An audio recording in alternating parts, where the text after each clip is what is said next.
Baik, Assalamualaikum warahmatullahi wabarakatuh. Semoga kita dalam keadaan sehat walafiat semuanya. Amin. Baik, pada kesempatan kali ini, perkenalkan nama saya adalah Nadia Fisafira Nasution dari Pendidikan Kimia Unimed Pasca Sarjana 2019 akan mencoba menjelaskan mengenai hitungan kimia. Oke, untuk yang pertama yaitu mengenai kompetensi dasar, di mana kompetensi dasarnya adalah yang pertama, nantinya mahasiswa dapat membuat persamaan reaksi, kemudian yang kedua, mahasiswa dapat menentukan pembatas reaksi, dan yang ketiga, mahasiswa dapat melakukan hitungan kimia. Oke, selanjutnya kita mulai dari persamaan reaksi. Sebelum kita mulai dari persamaan reaksi, kita harus tahu dulu apa definisi dari reaksi kimia. Di mana reaksi kimia adalah proses yang menunjukkan terjadinya perubahan suatu zat di mana reaktan nantinya yang di sebelah kiri atau yang disebut dengan reaksi menjadi zat produk atau hasil yang nantinya di sebelah kanan. Misalnya bisa kita lihat di sini ada reaktan yang bereaksi yaitu di A ditambah B menjadi C ditambah D, di mana C tambah D ini bisa kita sebut dengan produk atau hasil reaksi. Oke, selanjutnya kita harus mengetahui syarat-syarat untuk membuat suatu reaksi kimia. Yang pertama, rumus kimia zat yang terlibat dalam reaksi wajib dituliskan. Misalnya contohnya nanti Na ditambah Cl menjadi NaCl. Kemudian, fase zat dituliskan dengan simbol subskrip pada bagian belakang zatnya, seperti padatan bisa disimbolkan dengan S kecil atau solid. Cair bisa disimbolkan dengan huruf L kecil atau liquid. Gas bisa disimbolkan oleh lambang G. Dan yang terakhir adalah larutan bisa disimbolkan dengan aqueous atau aqueous. Yang ketiga yaitu jumlah atom setiap unsur pada reaktan sama dengan jumlah atom setiap unsur pada produk. Jadi, jumlah atom yang reaktan atau sebelum reaksi harus sama dengan jumlah atom hasil reaksinya. Kemudian untuk persamaan reaksi, persamaan menyetarakan koefisien reaksi, misalnya nih kita punya contoh, N2, molekul nitrogen diatomik bereaksi dengan molekul diatomik dari hidrogen akan menjadi NH3. Kalau kita lihat reaksi kimia sederhana tersebut, ini belum setara, karena di kiri jumlah N-nya 2, di kanan jumlah N-nya 1. Nah, bisa kita setarakan secara langsung. Kayak langsung aja gitu. Di kiri 2, berarti di kanan harus kita buat 2 juga N-nya. Sama seperti H. Di kiri kita punya 2, di kanan 3. Nah, bisa kita kalikan 3 koefisiennya sehingga reaksi tersebut sudah setara, di mana N-nya 2 di kiri, N-nya 2 di kanan, dan 6H di kiri dan juga 6H di kanan. Selanjutnya, untuk reaksi kimia, Al ditambah oksigen atau O2 menjadi Al2O3, di mana kita bisa menggunakan permisalan matematika. Di sini kita misalkan A, B, C, di mana nanti di koefisien A-nya kita ganti dengan koefisien Al-nya bisa kita ganti dengan A dulu, koefisien O2-nya bisa kita ganti dengan B, dan koefisien C-nya bisa koefisien Al2O3-nya bisa kita ganti dengan C. Oke, sekarang kita lihat Al di kiri. Tuh, Al di kiri jumlahnya adalah A. Sedangkan di kanan jumlahnya adalah C dikali 2 adalah 2C. Selanjutnya untuk molekul atom oksigen, di kiri ada B dikali 2 yaitu 2B, dan di kanan ada C dikali 3 yaitu 3C. Oke, kita sudah dapat persamaan berikut.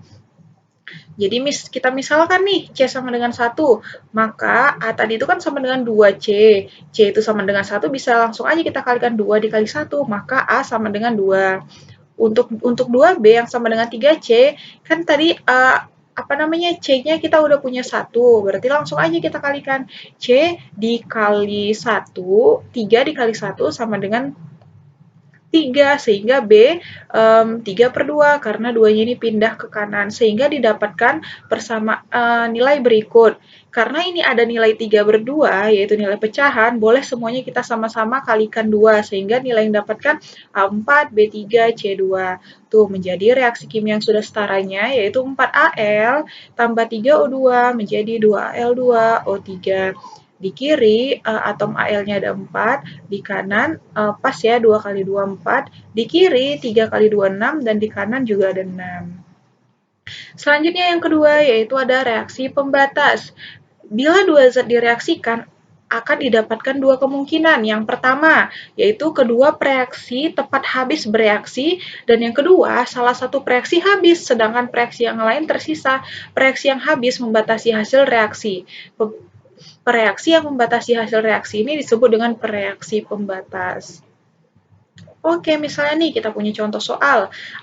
Terdapat 6,4 gram metana. Metana itu adalah CH4 dibakar dengan 16 gram oksigen menurut reaksi kimia berikut. Jadi, yang kita ketahui reaksi pembakaran itu pasti membutuhkan oksigen dan menghasilkan CO2 dan uap air atau H2O fase gas. Bisa kita lihat, oke. Senyawa manakah yang merupakan reaksi pembatas? HR-nya diketahui masing-masing ya. Ada C sama dengan 12, O 16, dan H1. Oke, bisa langsung kita jawab. Reaksi kimia yang sudah setara boleh disetarakan dengan cara sebelumnya. Seperti ini reaksi kimianya. Ada CH4 ditambah 2O2 menjadi CO2 ditambah 2H2O. Selanjutnya, dalam soal diketahui massa reaktan yaitu 6,2. Reaktan itu CH4 dan 16 gram O2. Kemudian kita mencari MR-nya masing-masing. MR itu adalah massa molekul relatif, di mana MrCH4 adalah 12. 12 itu tadi karena AR dari C itu 12 dikali 1, karena jumlahnya 1, kemudian ditambah 4 dikali 1. 4 itu karena jumlahnya 4, dikali 1 itu karena ARH-nya itu 1. Jadi hasil yang didapatkan adalah 16. Sama juga untuk MR dari O2, yaitu 2, jumlah U-nya ada 2 dikali 16, karena AR dari O itu adalah 16 sama dengan 32. Selanjutnya kita mencari jumlah molnya. Jumlah mol dari CH4, di mana rumus mol itu adalah massa per MR. MR yang sudah kita cari ini, massanya yaitu 6,4 dibagi MR-nya. Tuh 16, jadinya dimatematikaiin dapetnya 0,4. Sama dengan O2, masih dengan rumus yang sama, massa per MR, hasilnya adalah 0,5. Oke, lanjutannya nih, reaksi kimianya saya pindahkan lagi dari yang slide sebelumnya ke sini. Selanjutnya, bagi mol reaktan dengan koefisien maks masing-masing. Dari persamaan reaksi tersebut terlihat bahwa koefisien yang di depan ini 1 tidak dituliskan dan koefisien ini 2, O2-nya 2. Tuh, sehingga kita peroleh CH4 tadi kita dapat molnya 0,4 dibagi koefisien 1 sama dengan tetap 0,4. Kemudian untuk O2, yaitu molnya tadi kita dapat 0,5 per 2 karena koefisiennya 2 yaitu 0,25. Sehingga kita dapatkan reaksi pembatasnya yang bersisa adalah O2. Oke, selanjutnya yaitu ada contoh soal lainnya. Direaksikan nih 25 ml larutan NaCl 2 molar dengan 25 ml H2SO4 2 molar, sama-sama 2 molar ya. Tentukan zat reaksi pembatas, kemudian berapa gram zat yang tersisa dan berapa gram garam yang terbentuk. Tuh ada reaksi kimianya. Tuh ya, NaCl ditambah H2SO4 menjadi Na2SO4 ditambah Cl. Tuh ada mula-mula bereaksi sisa. Boleh kita pakai tabel seperti ini, di mana volume tadi kita kalikan dengan molaritas. Dapatnya 50 milimol kan? Boleh aja langsung kita rubah dulu ini dalam liter, berarti 0,025 kita kali 2 berarti 0,05. Sama. Kemudian untuk bereaksinya jadinya 0,05 mol. Ini 1/2 karena di sini koefisiennya 1. Berarti 1/2 dikali 0,5. Ini kan koefisiennya 2 nih kan untuk penyetaraan reaksinya. Berarti 0,025 dan Na2SO4 sama karena koefisiennya 1. Berarti dia dikali setengah 1/2 0,025 dan ini karena dia 2. Tuh 2/2 atau 1 kan dikali 0,05 mol jadinya 0,05 mol. Tuh untuk zat reaksi pembatasnya kita kurangin nih yang atas sama yang bawah jadinya 0. Yang atas yang kurang bawah jadinya 0,025 bersisa ya. Bersisa garamnya, H2SO4-nya. Yang ini juga bersisa. Sehingga sisanya tuh kita bisa lihat 0,25 kita kalikan MR. Tuh rumus untuk mencari massa ya. Didapatkan 2,45 gram dan yang terbentuk kita dapatkan 3,55 gram. Oke, yang terakhir yaitu perhitungan kimia stoikiometri. Untuk stoikiometri itu merupakan hitungan kimia, yaitu bagaimana menentukan zat yang terlibat dalam suatu reaksi secara kuantitatif. Untuk langkah-langkah penyelesaian hitungan kimianya, di mana yang pertama nantinya kita harus menuliskan persamaan reaksi dan samakan koefisiennya. Sudah dijelaskan di pembahasan sebelumnya. Kemudian mengubah satuan zat yang diketahui dalam soal menjadi mol, mencari mol yang ditanyakan, dan mengubah satuan mol menjadi satuan yang diinginkan.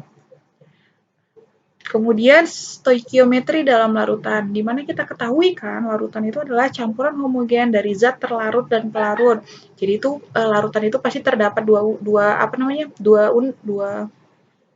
penyusun, yaitu terlarut dan pelarut. Kemudian ini biasanya nih ya, terlarut itu pasti lebih banyak daripada pelarut jumlahnya. Dan kemudian banyak zat yang terlarut dalam suatu larutan dinyatakan dalam konsentrasi. Kemudian konsentrasi yang umum digunakan dalam kimia yaitu kemolaran atau molaritas. Nih, kita akan bahas mengenai molaritas yang disimbolkan dengan M besar. Kemolaran atau molaritas menyatakan jumlah mol atau N zat terlarut dalam 1 liter larutan. Untuk larutan 1 molar berarti dalam 1 liter larutan terdapat 1 mol zat. Di mana rumus untuk mencari molaritas adalah mol per volume, atau untuk mencari molaritas bisa juga kita gunakan massa per massa molar dikali 1000 per volume. Oke, untuk contoh soal nomor 1, gampang aja ya. Bisa kita lihat berapa kemolaran 0,1 mol H2SO4 dalam 500 ml larutan. Boleh langsung kita gunakan rumus M sama dengan N per V. Nih, ada M-nya di sini ya. M sama dengan N per V. Di mana N itu adalah mol, V itu adalah volume. Nih, langsung aja 0,1 dibagi dengan 500. Kita ketahui nih ya, 0,1 dibagi dengan 0,5. 500 ini harus kita rubah dulu ke liter. Berarti jawabannya adalah 0,2 mol per liter. Nah, untuk soal yang nomor 2 itu sama juga. Terdapat 4 gram NaOH dilarutkan dalam air sampai volumenya 500 ml. Tuh, kita cari dulu MR dari NaOH, bisa dilihat di tabel periodik unsur, didapatkanlah MR-nya 40. Kemudian, boleh kita gunakan rumus langsung M dikali 1000 per mililiter, boleh juga kita pakai massa per MR dikali 1000 per volume, dan didapatkan hasilnya 0,2 molaritas. Untuk soal nomor 3 juga sama, diketahui nih volumenya 200 ml dan terdapat 0,1 molaritas. Yang ditanya adalah massa dari H2SO4. Tuh, langsung aja untuk N sama dengan M dikali V, dibalik aja rumusnya. Didapatkanlah N-nya sama dengan 0,2 mol, dan terakhir didapatkanlah massa, yaitu 1,96 gram. Baiklah, sekian penyampaian hitungan kimia kita pada kesempatan kali ini. Semoga apa yang saya sampaikan bermanfaat. Jika ada kesalahan terhadap penyampaian materi atau angka-angka yang keliru dalam materi yang saya sampaikan, bisa langsung komen di bawah. Terima kasih, sampai jumpa di lain kesempatan. Assalamualaikum warahmatullahi wabarakatuh.